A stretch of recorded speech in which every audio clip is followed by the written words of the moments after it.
I'm Malik Wilson, and I'm here in Watford City, where it's National Night Out. After this break, I'll be joined by Watford City Police Department, where they show us just what's in store. If you're wanting to get your license, it's a two-step process. First, in the classroom. Second, behind the yokes of the plane. For the last 2 weeks, peaceful protesters have been here in the Williston community, holding signs and being a voice for a particular cause. The North Dakota Department of Health says there has been no official reported cases across the state, but Winger says that is not going to stop the campus from taking precautionary actions. But listen, we're here with Chief Doble. Could you explain what is going on today? Absolutely. Tonight's the National Night Out for Watford City. It's our 4th annual one we've done, and it's normally the first Tuesday in August, but this year pushed back to October because of the pandemic response. But it's a time for law enforcement, first responders in our community to get together and enjoy some time in the community. Awesome.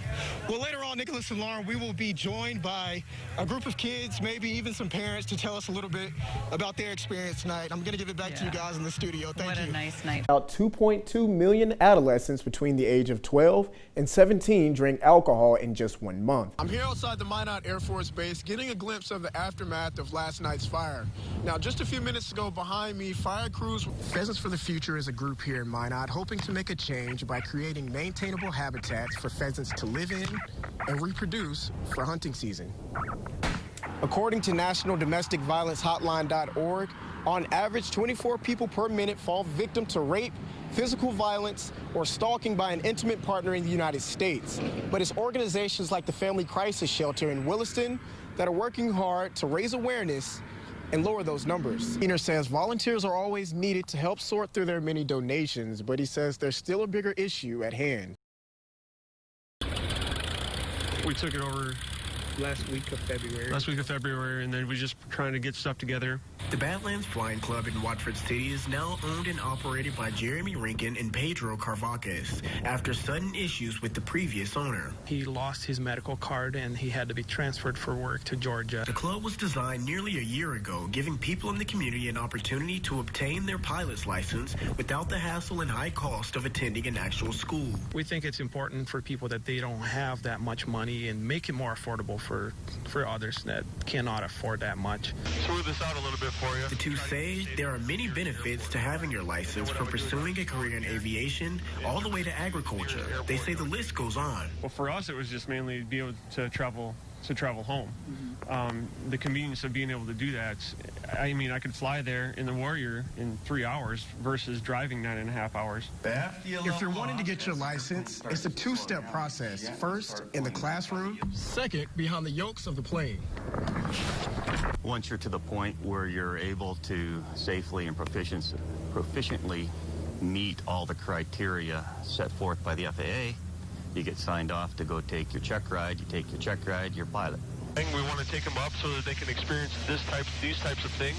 Carvacas says even if you don't think you're meant to be a pilot, it's still worth giving it a shot. Maybe it's a passion that you have. Maybe it's something that you don't like. So it's nice to go up and actually fly it and find out for yourself. That's it. Reporting for KX News in Watford City, I'm Malik Wilson. This is really about getting BIA law enforcement officers out on the reservation. According to the Bureau of Indian Affairs, the Great Plains region currently accounts for about 60% of all BIA law enforcement vacancies. This is a big area of Indian country where only about 40% of the law enforcement positions are filled. So this academy will train BIA law enforcement officers to get them out there on duty. The U.S. Indian Law Enforcement Advanced Training Center will include advanced courses on complex subject matters like missing persons investigations, drug interceptions, forensics, and the Bridge program. These are all areas Scott Davis, Executive Director of the North Dakota Indian Affairs Commission, says are critical. When you're looking at MMIW in particular, it takes, every law enforcement agency in that area, that state, to first identify where he or she's at, to try and solve the case. So it's just not one jurisdiction.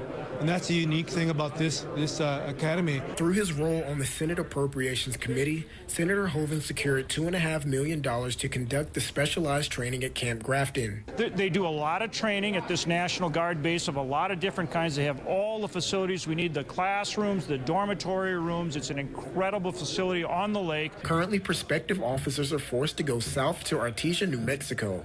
But Senator Hoeven believes the nation's second academy here will make all the difference. We've needed one on the northern tier for a long time. Now this will fill that need so that, again, for across the Great Plains and a lot of areas around the country, now they'll be able to come either here at Camp Grafton or go to Artesia.